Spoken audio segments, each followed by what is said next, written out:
Welcome to USA Global TV and Radio, where our mission is to provide education, entertainment, hope, and inspiration. USA Global TV and Radio connects you with experts and audiences all around the world every single day to help you succeed in business and to live a richer life. Visit us at usaglobaltv.com to learn about career and life-changing training and mentoring programs like the Listening Mentor. Subscribe to our newsletter to stay informed about our special programs and offers. Discover how you can become a guest on one of our shows or a host or producer of a USA Global TV and Radio show of your very own. That's USA Global TV and Radio, where the doctor is always in.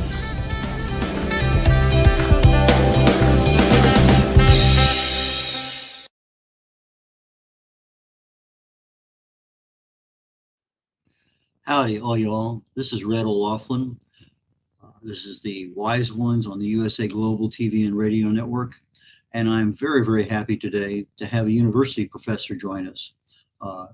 Dr. Kate Risse is a professor at Tufts University. She talks about Spanish culture, Spanish language, climate justice, a few other things. Anyway, please join us, Kate. Ed. Did you realize that 10, 20 years ago you were going to be a college professor? I spent a long time studying and researching, so I would hope so. Yeah, I think so. So that was a job opportunity that you were kind of thinking about, and as you got closer, it became more and more concrete.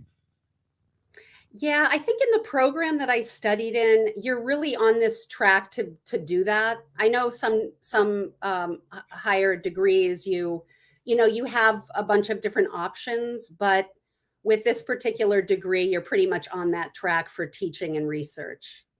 Okay, so your PhD is in Hispanic Studies, yes. Studies, yes. And tell us a little bit about that. What does that encompass? Wow, a lot of countries, and it spans many centuries. And I ended up focusing on the 17th century in Spain. However, I don't teach that now. I teach more language and culture, and I teach a couple of different courses, and it covers it just covers a wide range of countries, topics, and time periods. And my favorite course to teach is called Land, Climate, and Justice. It's called Tierra, Clima y Justicia because it's in Spanish, but that's my favorite course to study. And we begin in like the 1200s and we read Aztec poetry, and then we go all the way to the year, basically 2022. So it covers a lot of different time periods and countries. Have you visited many of these countries? I haven't been south of Costa Rica. I spent a lot of time in Mexico, and I've been to some of the Caribbean countries, including Cuba. Uh-huh. How'd you find Cuba? Am I supposed to say that? No. Um, It is what it is. it is what it is. I went with some friends who were also filmmakers. They had made a documentary, and I went in December of 1999 to January of 2000. So it was quite interesting, festive. What was that thing that we're fearing, the end of the 2000 millennial? Right. Yeah, Y2K. Y2K. Yes, there was a lot of talk about that on the beach. Okay, so you've been here, there, and yonder. You've written a lot of stuff about it. You teach about it all the time. What is your most favorite? I mean, obviously you have Aztecs, you have this, that, and whatever, but you must have a favorite that resonates. That when you're talking, you just have a real passion about it. That is so hard. I really love the material I teach, and I've thought a lot about it, and I've done a lot of research. I do love the conquest, and it's just so horribly tragic. But I do like the point at which, these two civilizations sort of crash. And then I guess you'd call it like the cultural production that comes out of that, whether it's, writings and descriptions of the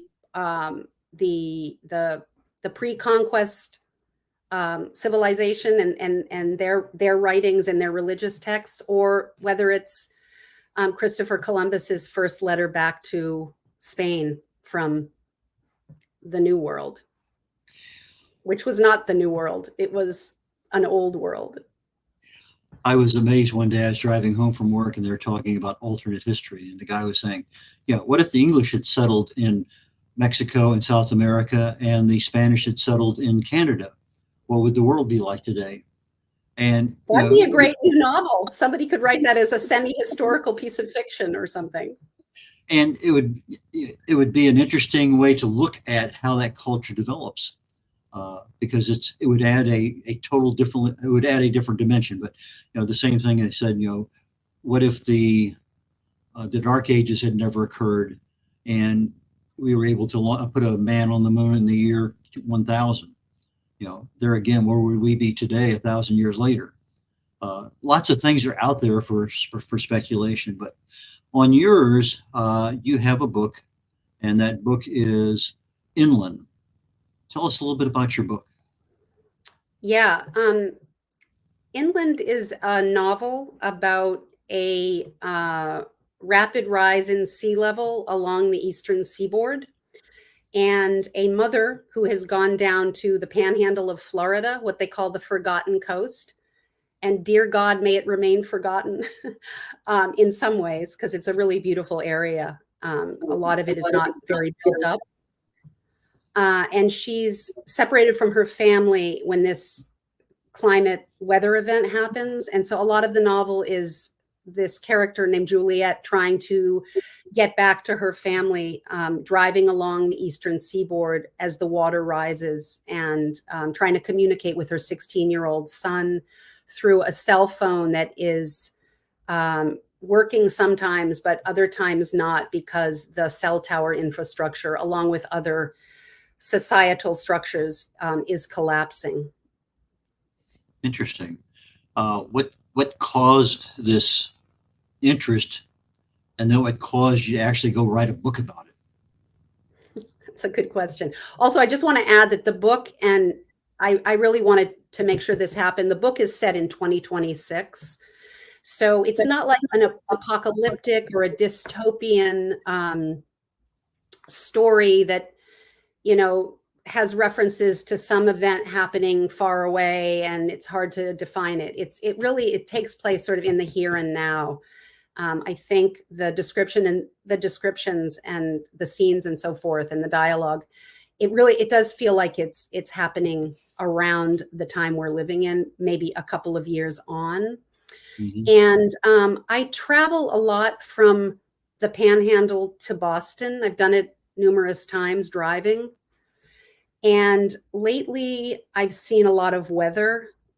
Say like in the last 5 or 6 years. I started the book 5 years ago, but it was a lot of, I don't want to say extreme weather, but weather that felt not normal.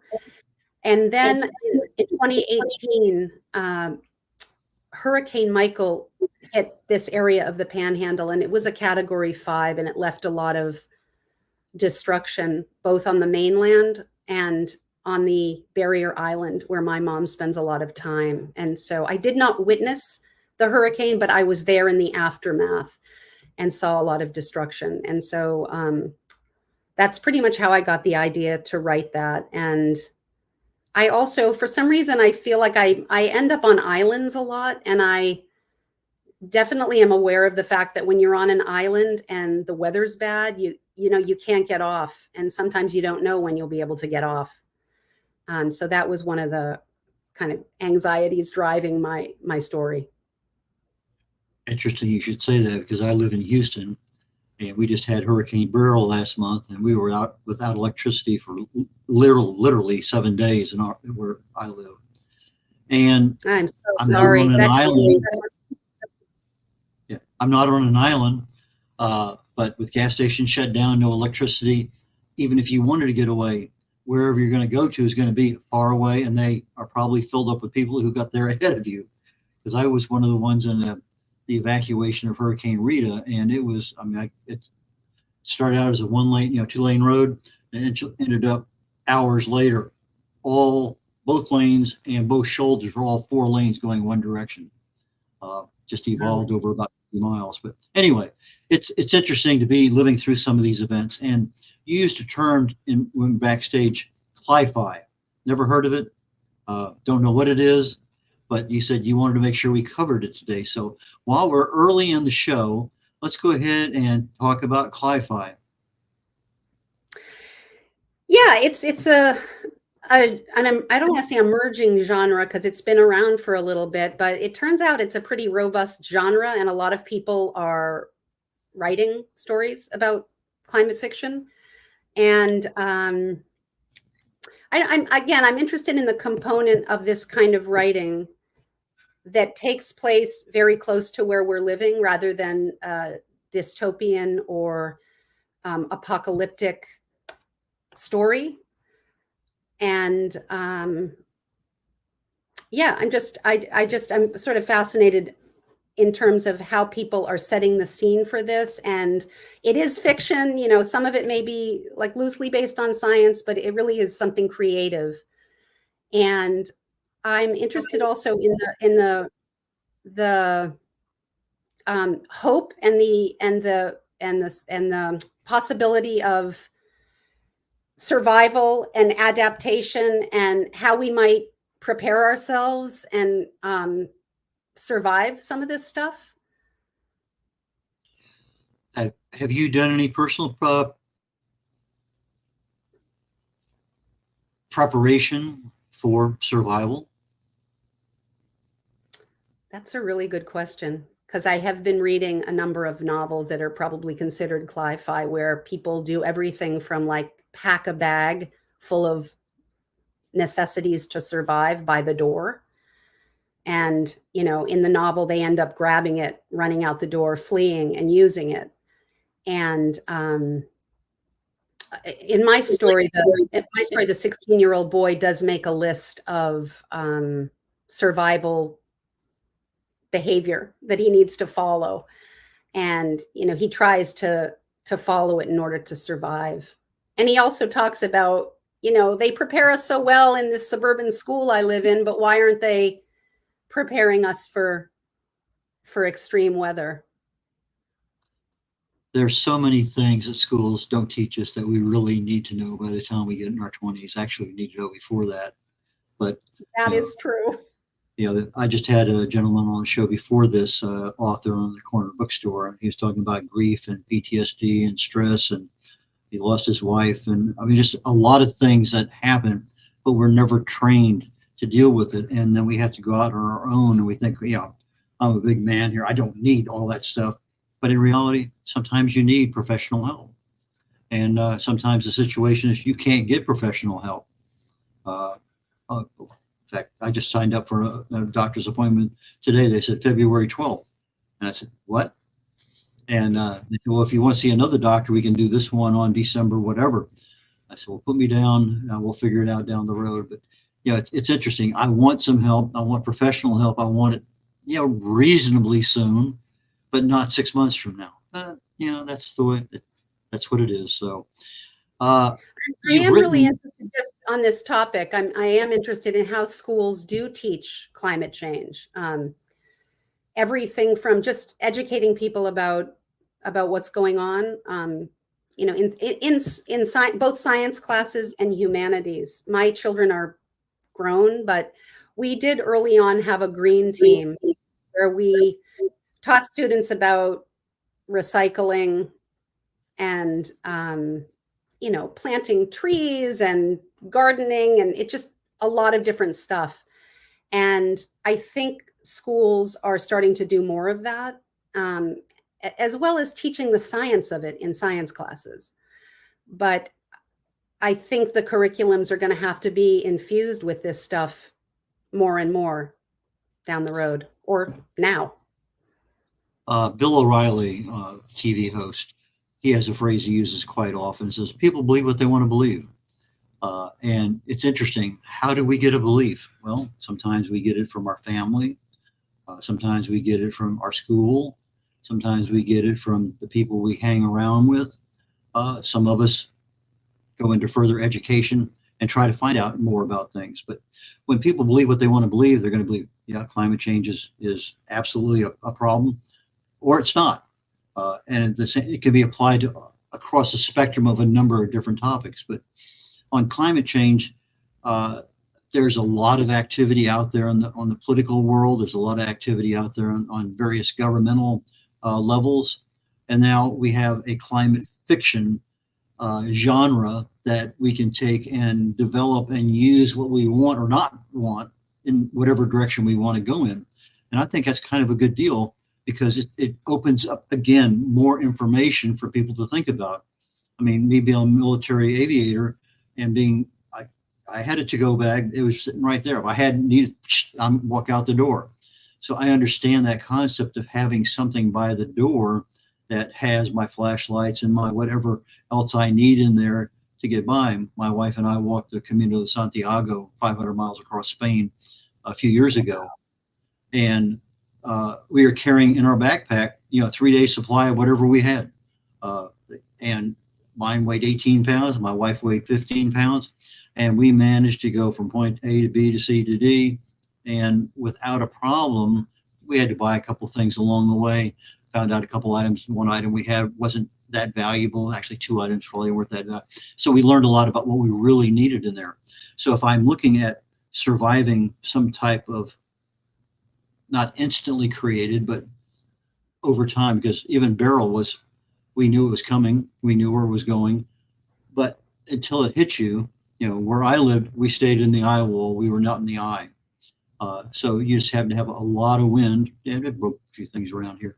But if I knew I had to evacuate and I have a day before the storm hits, do I have that bag by the front door? I don't even know what to, well, I know what to put in the bag, 90% of it, but most of us don't have a list. And so I think from what you're talking about, you get people, okay, if I'm that 16-year-old kid, what am I thinking? What am I doing? That's a different perspective than just talking about you should have this and this and this and this, because you're not in the mindset of knowing what you need, especially when the environmental conditions around you change. So I have a good friend who lives out in California, unfortunately in the fire areas, and she has horses, and she keeps her horse trailer packed and ready because she knows she may have to throw her horses in there and get out as fast as she can. Is there a specific item that you would have as a survival person? I mean, I've thought about this myself, and to me, it would be a sat phone. I don't have to rely on the towers around me if they're still standing or if they're functional. But with a sat phone, I would at least have communication.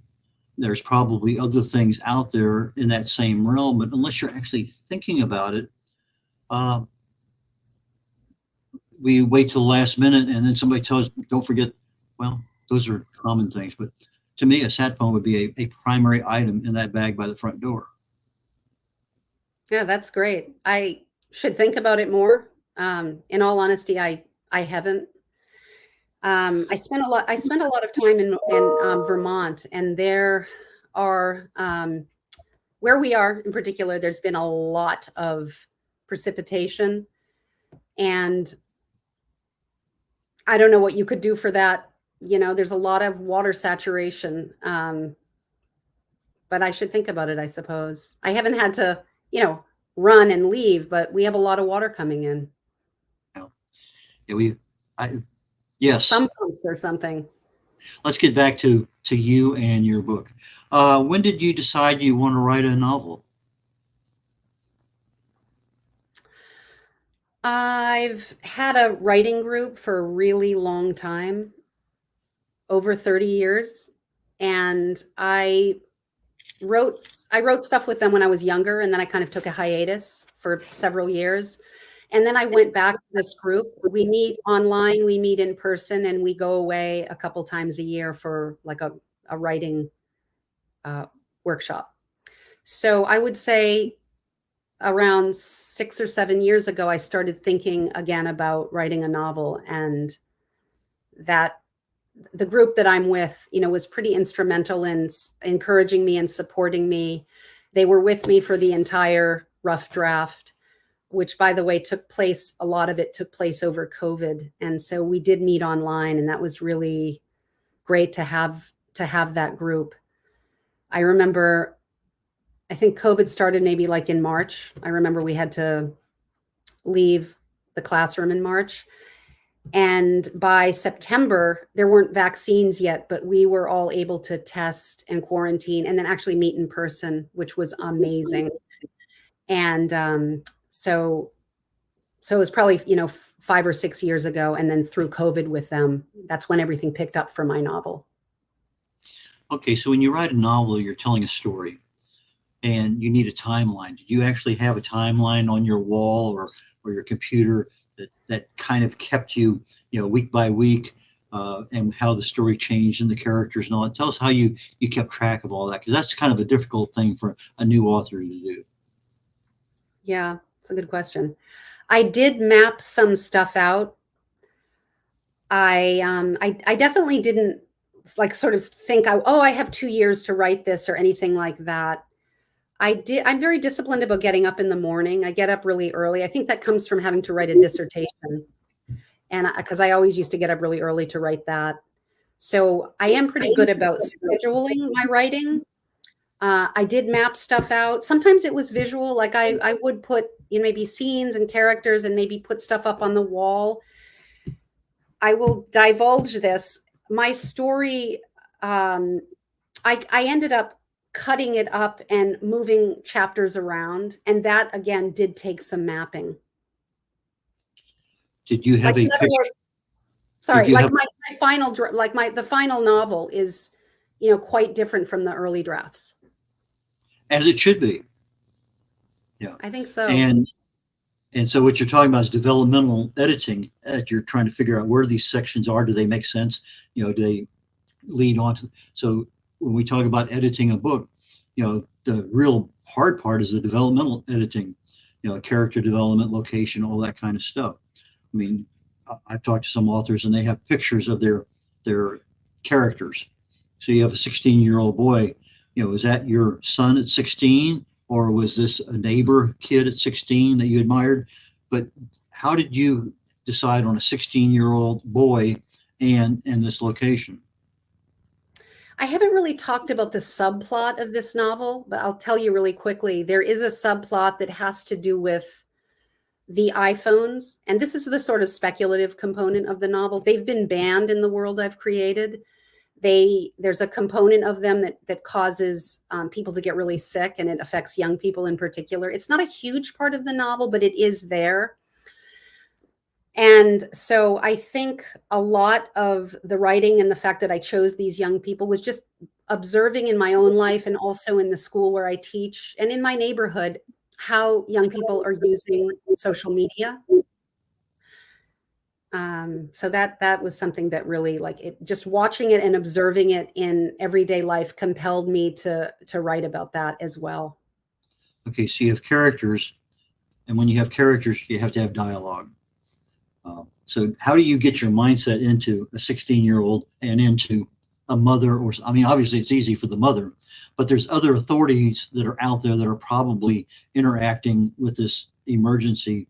So from a author's perspective, to help other authors, how do you develop, because we're storytelling, how do you develop this person talking versus another person? How do you change your mindset to make sure that, you know, if I'm a police officer, you know, I'm whatever. But anyway, let's talk a little bit about that, because we're here, we're talking to an author, we have a topic that's of, I think, of good interest. So let's delve into this thing a little bit more from the author's perspective. Dialogue is really major. And like, the best advice I could give somebody is to make sure that you really have a good chunk of time where you can sit with it and you can really think about the character, say the 16-year-old son. You really need to get to know that character. And I edited my dialogue a lot. I would write his conversations or his dialogue with other people, and then I would just read it over and over again. And you really have to sit with it, and you really have to acquire the voice. Like, I really feel like Billy, the 16-year-old character, is really almost like a real person. Like, if you said to me, you know, what would Billy think about this? If you asked me what he would think about something that had nothing to do with my novel, I almost would have an answer, because I feel like I know him so well. So you really do need to get to know your characters. They need to speak differently than the other characters in the book. They need to be three-dimensional, individual people. And I've read books where you don't really feel like that. So, you know, I'm hoping my book does feel like that. There are also two adolescent girls in the novel. Their names are Lana and Agnes, and they end up joining Billy in his collapsing home during this massive sea level rise inundation. And that was tricky too, because one girl is 16 and one girl is 18. And I had to differentiate between them. And that was challenging, to try to get their voices as well. But I did a lot of sitting with them and thinking about them and really differentiating between them. I have two daughters, and these characters are not based on my daughter, but I do have two daughters who are have that age difference, and they are really different people, as siblings are. So you need to kind of, you know, inhabit these characters' minds and really manipulate them and work them into different characters who feel real. Your book won the Reader's Choice Award Bronze in 2024. Tell us how that process went to get a book award. I had to be nominated by a reader, and yeah, I think I had to be nominated by a reader, and then, you know, submit some material. It's often, you know, you have to submit a like a synopsis and maybe some reviews and that kind of thing. It was a pretty easy process, I think. So if somebody nominated you, you were aware of it at the time, or is this a total surprise? Yeah, no, I was aware of it. Okay. Yeah. Do you have any other awards? No, but I think I will be. You know, my novel was published in June 15th of this year. So it hasn't really been that long, but you know, I would like to submit it to some other, you know, writing contests and things like that. I think I probably will do that. Mm-hmm. Yeah. Another quick question on writing. Did you use any AI at all in your development of your plot or your book whatsoever? Wow. Absolutely not. You know, we're always battling AI in the classroom, right? So it's sort of, Um, it's a bit of an enemy for me sometimes. In my classes now, in some of them, we ask students to come in and write things in person, whereas they used to be able to write things at home. We just do this old-fashioned thing now. I think some people are like, oh God, how are we going to deal with AI? Like, oh God, it's infiltrating everything. And you ask the students to come to class. You hand them a piece of paper and an old-fashioned pen. No computers are allowed, and then they write their fabulous essay. But in terms of that, no, I absolutely did not. No, I'm a Luddite in some ways. I really am. I wouldn't even know how to do it, frankly. But I have noticed. I have noticed with some like contests and things like that or even submissions for short stories or poetry or novels, these places say, please don't use AI. So I guess it's something that happens, right? It can be used. I mean, it's a tool, and you use tools in certain ways, and there's a lot of different ways to use tools. So depending on what you want the final result to be, yes, there may be some AI assist in cover design, in proofing for 8th grade level, in doing a lot of things that you still own the intellectual property. That doesn't change. It just gets slightly tweaked for whatever you're looking for.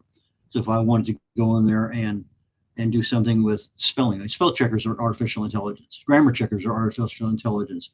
But I was just going to go ahead. I was just going to say, I think I have used AI for stuff, but maybe I'm just not admitting it. I don't know. I also, I feel like I'm such a control freak, and I'm so obsessive about what I'm writing that I would, if I used AI, I would probably spend hours rereading it. It wouldn't be worth it. I'd spend hours like, is this exactly what I want? But I didn't want that, and I didn't want this, and oh no, I better say it in a better way. And I think when I do it, like, I know it's me, and so I just kind of have to live with it.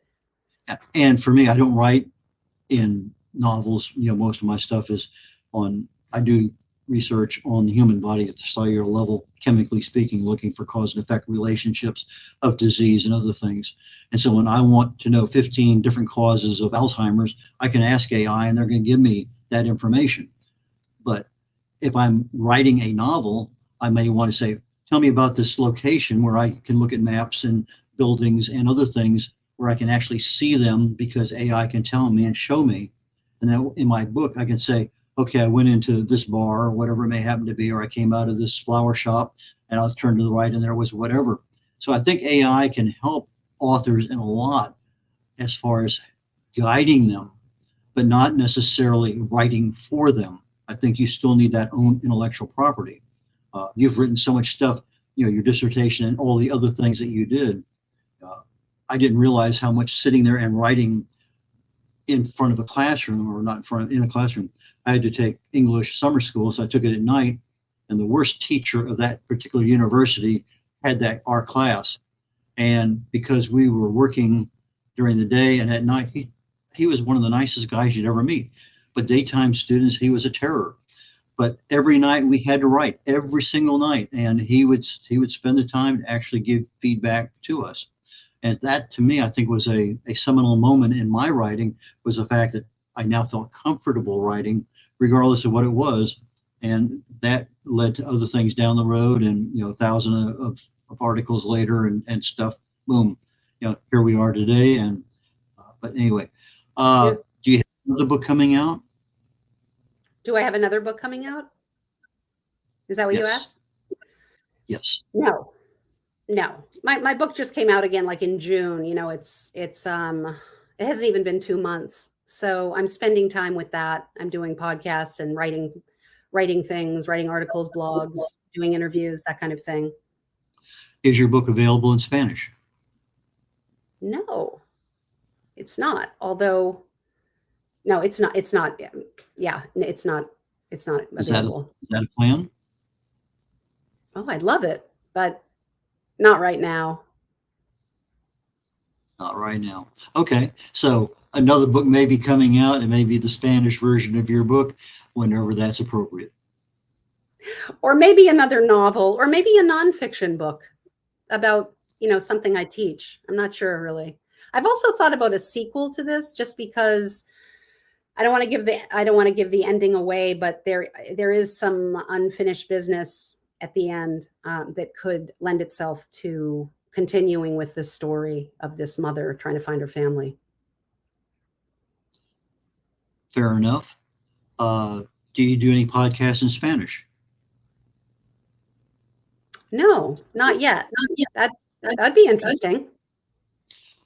You teach that. You help other people learn the language.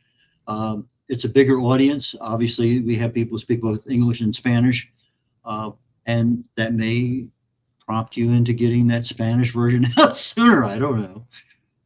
But it's that would be really hard. I did recently help a publisher with doing some translation from English to Spanish and Spanish to English. It's time consuming. It takes a lot of time. You know, there's no doubt. And even if you have AI translated for you into Spanish, and there's a lot of that out there. In fact, there's some software right now. I could be speaking Portuguese or Japanese or whatever. My lips would sync up to exactly what that word would be in Japanese. And you would have no idea in the world that I'm speaking English, but it's being translated and represented as a foreign language. And that's available, and it's very inexpensive. And so I could. Don't you worry that there's errors in that? When I hear that, I think if it was something written that was going to be published and you're using AI, I would have a really hard time just saying, okay, the AI, quickly translated this thing for me and all's great. Let's move on. I would really wonder about that. And I would want to go over it. I do some translating with my students, and it's really quite an artistic endeavor. I mean, you have many options when you're translating. It can be wonderful. It's something I'm actually really interested in. And I love to see how my students will take something and they'll, of course, when I ask them to translate, we're going from Spanish into English.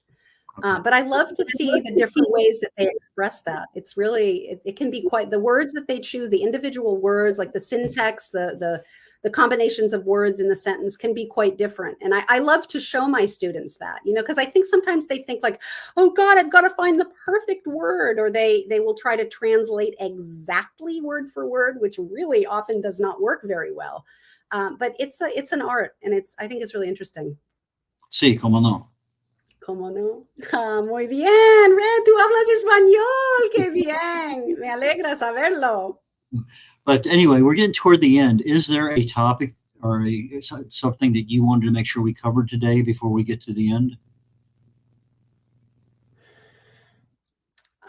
Well, I don't want to, open up a big can of worms that could start another long conversation, but I am really interested in how these books that are fiction, if they motivate us to be active in dealing with climate change and being activists and fighting against it, in supporting, laws that are going to make our world better. It's a topic that really interests me. Or are we just talking about art and entertainment? So I'm just throwing that out there because that's just another topic that I find really interesting. Are these books that we're reading, are we just reading them for entertainment? Or are we actually, as human beings, like getting something out of them that's going to motivate us and make us change? What do you think? I think the answer is yes, because it's a story. We get involved in stories. There's dilemmas, there's problems, there's solutions, there's all sorts of stuff. May not agree with the solution, may not agree with the path the person took, but it's there and it's challenging. It's entertaining, it's educational, but there's a lot of educational material out there too that is not in storybook form, and that's sometimes harder to grasp. But anyway, how do people find your book Inland? Where is it available? It's on all major, you can get it on any of the online bookstores. You can go to 12 Willows Press, which is the press that published my book, and you can find it there as well. And how do people get in touch with you if they want to have you come speak or whatever that might be of interest to you?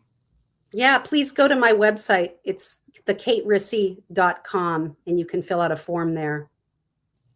And that's KateRisse.com for our audio audience that can't see the caption. Correct.